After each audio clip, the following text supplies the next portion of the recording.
কিন্তু আসমানের নিচে জমিনের উপরে একমাত্র কিতাব, একটি মাত্র কিতাব, যেই কিতাবের শুরুতেই এই কিতাবের যিনি স্রষ্টা, এই কিতাবের যিনি লেখক, তিনি স্বয়ং কিতাবের শুরুতেই সনদ দিয়ে দিলেন নির্ভুল হওয়ার গ্যারান্টি। আল্লাহ পাক কোরআনে কারীমের মধ্যে বলে, লা রাইবা ফী, আমি যে কিতাব দিয়েছি এটার মধ্যে কোনো সন্দেহ নাই, এটার মধ্যে কোনো ভুল নাই। কিয়ামত পর্যন্ত লা তাবদীলা লিকালিমাতিল্লাহ, আমার একটা শব্দেরও পরিবর্তনেরও কোনো প্রয়োজন হবে না। চিল্লায় এখন সুবহানাল্লাহ। ১,৫০০ বছর আগে এই কোরআন যেমন যুগোপযোগী ছিল, আজকের এই ডিজিটাল যুগে, আধুনিক সভ্যতার যুগেও ১,৫০০ বছর আগের সেই কোরআন জাতির জন্য, যুগের জন্য উপযোগী হয়েই প্রকাশ পেয়ে গেছে। ঠিক কিনা বলে? এ কারণে এই কোরআনের পরিবর্তনের কোনো প্রয়োজন হয় নাই, পরিবর্তন হবেও না।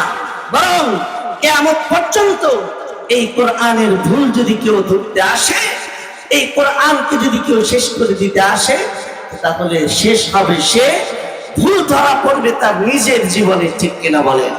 আজ পর্যন্ত এমন কত ইতিহাস আমরা শুনলাম কোরআনের ভুল ধরবার জন্য এসেছিল, কিন্তু কোরআনের ভুল ধরতে এসে কোরআনের আয়নায় নিজের জীবনের হাজারো ভুল ধরা পড়েছে। তো কোরআনের ভুল ধরতে এসে নিজের ভুল বুঝতে পেরে কালিমা পড়ে মুসলমান হয়ে গেছে। সুবহানাল্লাহ। আল্লাহুম্মা বারিক আলা মুহাম্মাদিন ওয়া আলা আলি মুহাম্মাদ কামা বারাকতা আলা ইব্রাহিম ওয়া আলা আলি ইব্রাহিম ইন্নাকা হামিদুম মাজিদ। বালাগাল উলা বিকামালিহি كشفت الدجى بجماله حسنت جميع خصاله صلوا عليه وآله رہے میرے مسکن حوالی کعبہ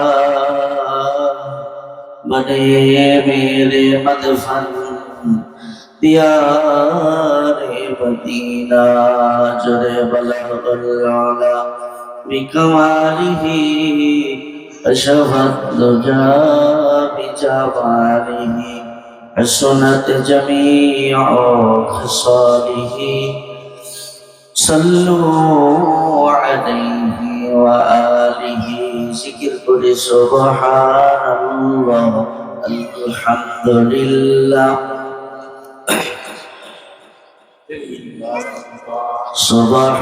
Subhanallah, alhamdulillah, la ilaha illallah, la ilaha illallah, la ilaha illallah.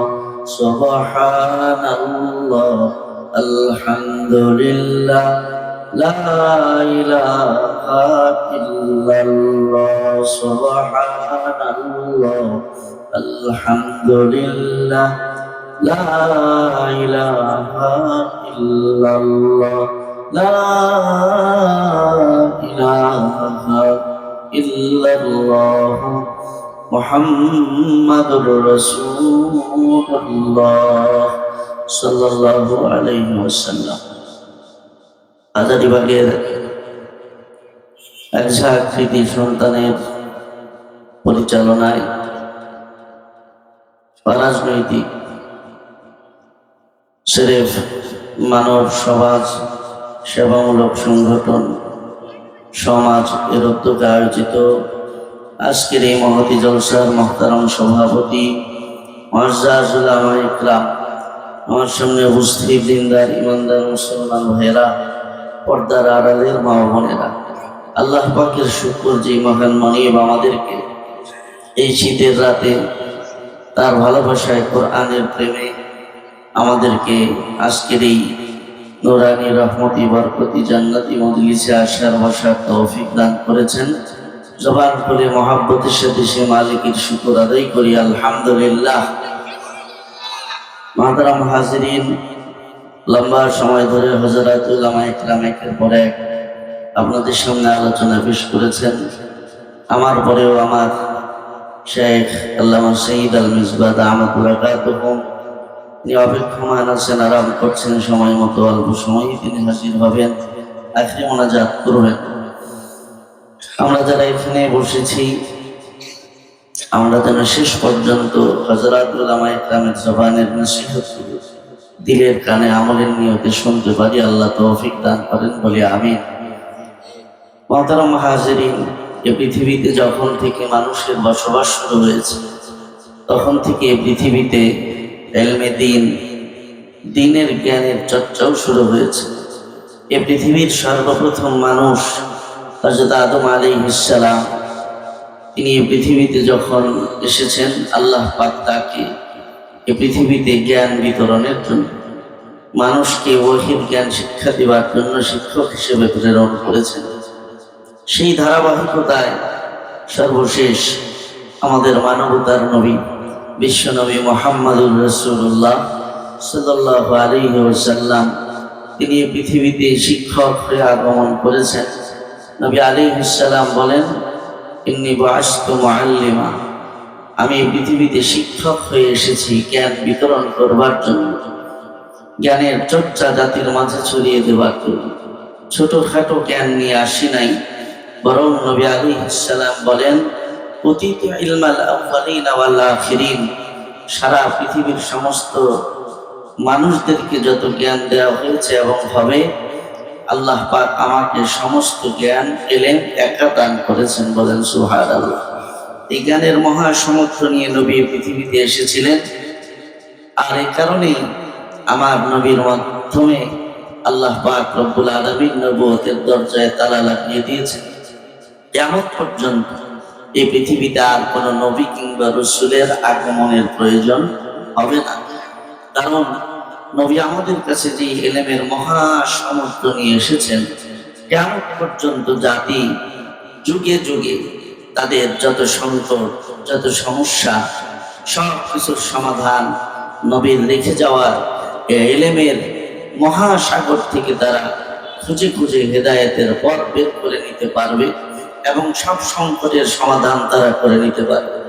নবী পৃথিবী ছেড়ে চলে গেছেন আজ থেকে ১৫০০ বছর পর। এই পৃথিবী কতদিন টিকে থাকবে সেটাও আল্লাহ পাকই ভালো জানেন।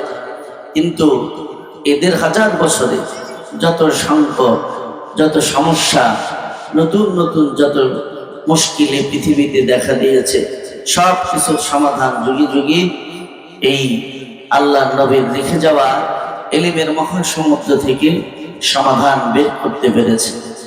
যেমন আমাদের দ্বীনি মাযহাবের ইমাম হযরত ইমাম আজম আবু হানিফা রাহমাতুল্লাহি আলাইহি, তিনি যখন ছাত্র মানুষ, একদিন তিনি মাদ্রাসায় যাচ্ছেন সকালবেলা, রাস্তার ধারে দেখে এক বুড়া বসে, চাচা বসে বসে গালে হাত দিয়ে কাঁদে। আবু হানিফা রাহমাতুল্লাহ আলাইহি ছোট্ট নোমান, তার দেখে মায়া লাগলো যে চাচা রাস্তার ধারে বসে গালে হাত দিয়ে এক কান্দে কেন। তো চাচার কাছে গিয়ে জিজ্ঞেস করে, চাচা আপনি রাস্তার ধারে বসে একা একা কাঁদেন কেন? তো চাচা তো এমনি মন খারাপ, সাথে মেজাজও খারাপ। কারণ আগের দিন চাচা ঘটনা একটা ঘটাইছে, বউয়ের সাথে কোথায় কোথায় ঝগড়া লেগে এক পর্যায়ে বলেই ফেলছে, তুমি যদি চাঁদের চাইতে সুন্দর না হও তাহলে তুমি ৩ তালাক। তালাক দেওয়ার পরে চাচার হুঁশ হয়েছে, রাগের মাথায় তালাক বেশি, কিন্তু বাস্তবতা তো সম্পূর্ণ ভিন্ন। কোথায় চাঁদ আর আমার কোথায় কালা বউ? চাঁদ তো এত সুন্দর, তার আলোর ঝলকানিতে গোটা রাতের আধার কি যেন দূর করে দেয়। আর আমার বউ তো এত কালা যে রাত্রেবেলা অন্ধকারে তারে ছেড়ে দিলে খুঁজেই পাওয়া মুশকিল।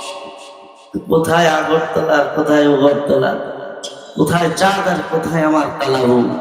বললাম কি আর করলাম কি? তার মানে আমার বউ তো গেছে, এত বছরের সংসার শেষ। তাই জীবন সঙ্গিনীর বিচ্ছেদে চাচা বসে বসে কাঁদতেছি। তো ছোট্ট মানুষ যখন জিজ্ঞেস করে যে চাচা কান্দেন কেন, চাচার মেজার জন্য আরো গরম হয়ে গেছে। ছোট্ট মানুষ, এত কথা জিগাও কেন? তোমার কামে তুমি যাও। বলে আরে চাচা বলেন না, কান্দেন কেন? আরে বলছি না আমি সমস্যায় আছি। কি সমস্যা বলেন না? তুমি বুঝবা না, পোলাবান মানুষ। সমস্যাটা কি? আমি পারিবারিক সমস্যায় আছি, এটা সমাধান দেওয়ার মতো যোগ্যতা বয়স তোমার এখনো হয়নি। ছোট্ট নোমান বিন সাবের এবং আনিফা রহমতুল্লাহ আলাইহি বলে, চাচা আমি মানুষ ছোট হইতে পারি, কিন্তু আল্লাহর মেহেরবানিতে কারো পারিবারিক সমস্যা থাকলে ওইটা সমাধান দেওয়ার যোগ্যতাও আমার আছে। সুবহানাল্লাহ। চাচা বলেন, শেষ পর্যন্ত ছোট্ট ইমামে আজমের পীড়াপিড়িতে তার উৎপাতে চাচা তার জবান খুলে সমস্যা বলতে বাধ্য হয়েছে। কারণ আমরা ছোটবেলায় কবিতা বলেছি, কবি জসিমউদ্দিনের যে কবর কবিতা, কবি জসিমউদ্দিন বসে বসে কাঁদে। 5 বছরের ছোট্ট নাতি যে জিজ্ঞেস করে গেছে, দাদা কান্দো কেন? দাদাও বলে, বাচ্চা মানুষ তুমি বুঝবা না, এটা বলতেই হবে। শেষ পর্যন্ত 5 বছরের নাতির উৎপাতে পীড়াপিড়িতে তিনি মুখ খুলে বলেছিলেন, আমি যেখানে বসে কাঁদি ওইখানে তোর দাদির কবর ডালিম গাছের তলে 30 বছর ভিজিয়ে রেখেছি 2 নয়নের জলে। এই জায়গায় বসে কাঁদি, কারণ এইখানে মাটির নিচে আমার ভালোবাসার মানুষ তোর দাদি শুয়ে আছে। তুই তো মাত্র 5 বছরের ছোট্ট বাচ্চা। আমি এখানে বসে আজকের থেকে কাঁদি না, আজ থেকে 30 বছর যাবত তার বিচ্ছেদে কাঁদি। তো কবি জসিমউদ্দিন যেমন 5 বছরের নাতির উৎপাতে কারণ বলতে বাধ্য হয়েছে, চাচাও শেষ পর্যন্ত মুখ খুলে বলে, বাতিজা ঘটনা হলে এই তোমার চাচিরে তো রাগের মাথায় কালকে কথাটা বলে ফেলছে, কিন্তু বাস্তবতা তো ভিন্ন। তোমার চাচি জন্মের কালা, এটার সাথে চাঁদের কোনো তুলনাই চলে না। তার মানে তোমার চাচির সাথে তো আমার সংসার শেষ, তাই তোমার চাচির বিচ্ছেদের কাঁদে। ছোট্ট নোমান বিন সাবের চাচাকে ডেকে বলে, চাচা চোখের পানি মুছে ফেলুন, হাসি মুখে বাড়ি ফিরে যান, আপনার বিবির সাথে আমার চাচির সাথে যায় সংসার করেন। আমি ছোট্ট নোমান ফতোয়া দিতেছি, আপনি যে কথা বলেছেন এ কথার পরেও আপনার বিবির সাথে আপনার সম্পর্ক বিচ্ছেদ হয় নাই, এখনো আপনার স্ত্রী আপনার বিবি হিসেবেই বহাল আছে। সুবহানাল্লাহ। চাচা বলে, আশ্চর্য ব্যাপার, কোথায় চাঁদ আর কোথায় আমার কালা বউ? চাঁদের চাইতে সুন্দর তোমার চাচি হয় কেমনে, আর বিয়েই বা থাকে কেমনে? তুমি যে কথা বললা তোমার কথা করে ছোট্ট নোমান বিন সাবের ইমামে আজম আবু হানিফা রাহমাতুল্লাহি আলাইহি বলে, ও চাচা আমি যেটা বলেছি এটা আমার চাপার জোরে নয়, গলার জোরে নয়। আমার নবী যে ইলমের মহাসাগর লিখে গেছে, ওই ইলমের মধ্যে ডুব দিয়া ওই মহাসমুদ্র থেকে আপনার এই সমস্যার সমাধান আমি বের করে ফেলেছি। তাই দলিল কি? ইমামে আজম বলে, দলিল হলো আল্লাহর কোরআন। আল্লাহ পাক 4 জিনিসের কসম করে কোরআনে কারীমের মধ্যে বলেছেন, লাকাদ খালাকনাল ইনসানা ফি আহসানি তাকওয়িম। আল্লাহ 4 জিনিসের কসম খেয়ে বলে, অবশ্যই আমি যত মাখলুক সৃষ্টি করেছি সবার মধ্যে আমি মানুষকে সবচেয়ে সুন্দর করে বানাইছি। ও চাচা, আপনার বিবি যতই কালা হোক, আকাশের চাঁদ যতই ধলা হোক, কিন্তু আল্লাহর কোরআন বলে মানুষের চাইতে সুন্দর কোন সৃষ্টি পৃথিবীতে আর নাই। তাই আমি ইমামে আজম নবীর রেখে যাওয়া ইলমের মহাসমুদ্র থেকে সমাধান দিলাম, আপনার বউ তালাক হয় নাই, আপনার বিবি এখনো আছে। এভাবে করে কঠিন কঠিন সমস্যার সমাধান 1000 বছর যাব আল্লাহ রাসূলের রেখে যাওয়া ইলমের এই মহাসমুদ্র থেকে জাতি সমাধান বের করে করে তারা তাদের ইমানি জীবন, ইসলামী জীবন পরিচালিত করেছে। আমার ভাইয়েরা, এই যে ইলমের মহাসমুদ্র আল্লাহর নবী নিয়ে এসেছিলেন, নবী চলে গেছেন, কিন্তু নবী এই মহা সাগর ইলমের মহাসাগর সাথে নিয়ে যান নাই, বরং এটা আমাদের মাঝে রেখে দিয়ে গেছে। قال النبي صلى الله عليه وسلم قال النبي صلى الله عليه وسلم تركت فيكم أمرين لن تضلوا ما تمسكتم بهما كتاب الله وسنة رسوله। আল্লাহর নবী বলেন, ও আমার উম্মতেরা, আমি পৃথিবী থেকে চলে যাই, কিন্তু আমি ইলমের এই মহাসমুদ্র সাথে ফেরা লয়ে গেলাম না। তোমাদের কাছে আমি দুইটা আলো রাইখা গেলাম। এই দুইটা আলোর অনুসরণ যদি কিয়ামত পর্যন্ত আমার কোনো উম্মত করে, তাহলে আমি নবী গ্যারান্টি দিয়ে গেলাম, এই দুই আলোর অনুসরণ করলে কোনো উম্মত সত্য পথ থেকে বিচ্যুত হবে না, সিরাতে মুস্তাকিম থেকে সরে যাবে না, পথভ্রষ্ট হবে না, কোন চক্রান্তকারী আমার উম্মতের ঈমান চুরি করে নিতে পারবে না।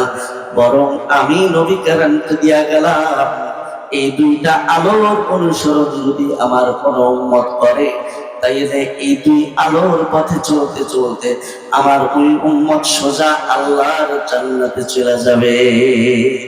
আল্লাহর নবী বলেন, ওই দুইটা আলোর একটার নাম হলো কোরআন, আরেকটা আলোর নাম হলো আমি নবীর সুন্নাত তথা হাদিস। এই দুই আলোর অনুসরণ করলে জাতি কখনো পথভ্রষ্ট হবে না, সিরাতে মুস্তাকিম থেকে সরে যাবে না। তার বিপরীতে আবার আল্লাহর নবী বলেন, আমার কোন উম্মত যদি এই দুই আলো থেকে দূরে সরে থাকে, এই দুই আলোর পথে যদি না চলে, তাহলে তার ঈমানের কোনো গ্যারান্টি নাই, তার সিরাতে মুস্তাকিমের কোনো গ্যারান্টি নাই, তার জান্নাতের কোনো গ্যারান্টি নাই। বরং আমি নবীর আশঙ্কা, সেই ঈমান খারাপ হয়ে আল্লাহর জাহান্নামের লাঠি হবে।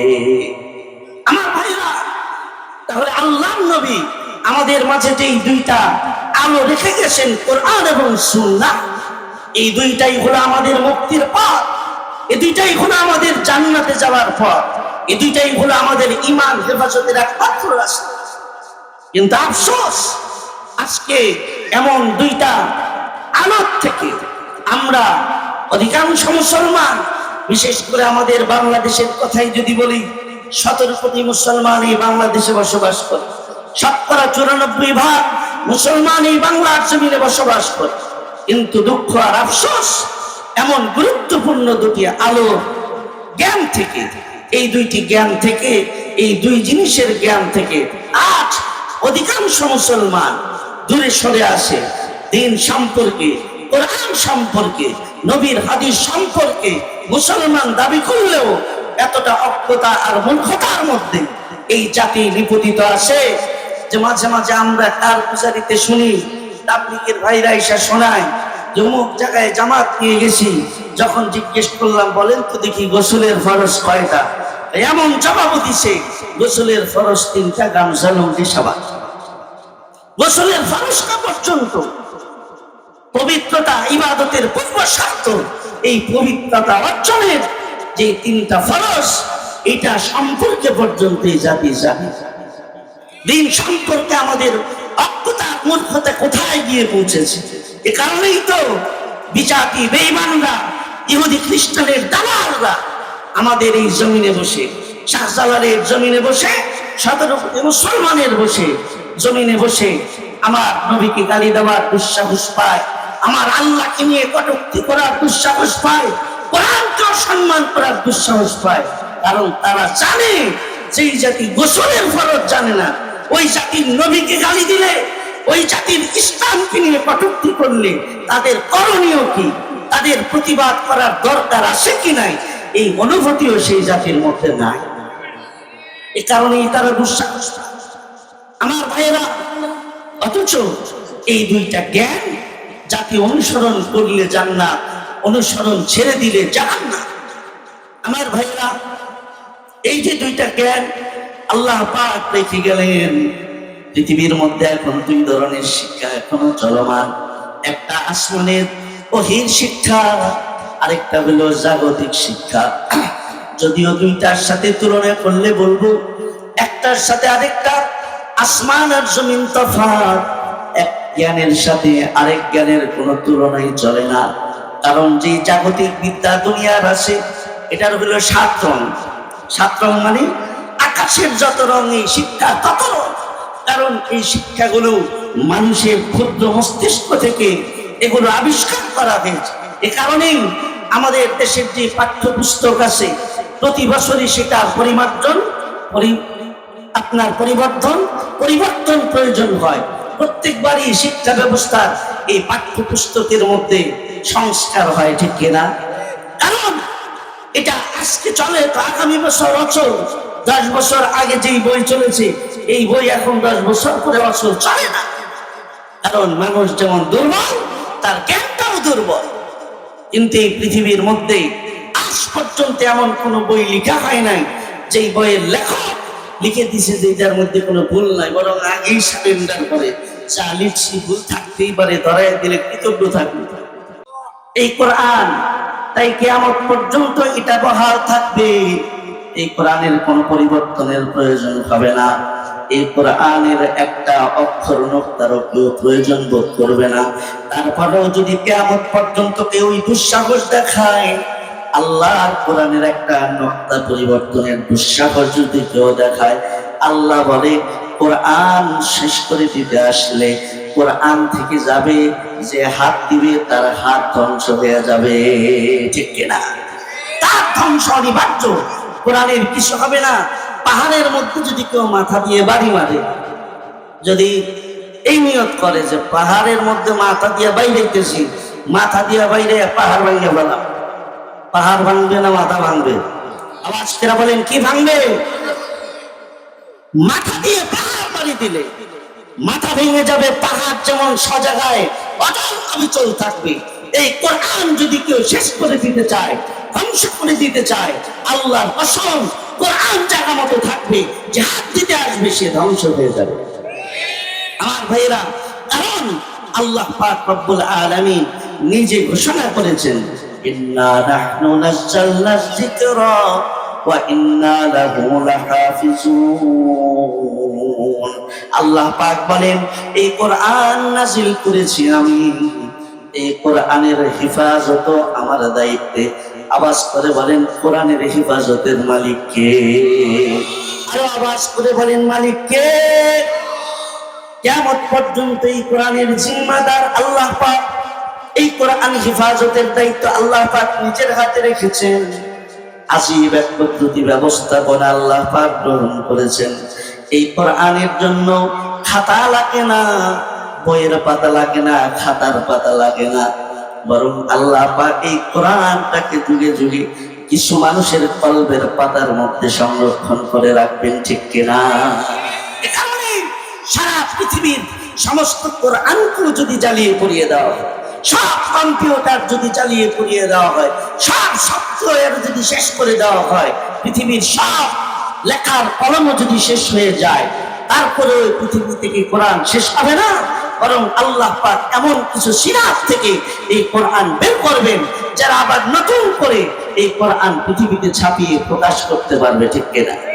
আমার ভাইয়েরা, এ কারণেই আমার শায়েখ বলছিলেন, আজ থেকে কয়েক বছর আগে এক জায়গায় গেছেন তিনি ছাত্রদের পাগড়ি দেওয়ার জন্য।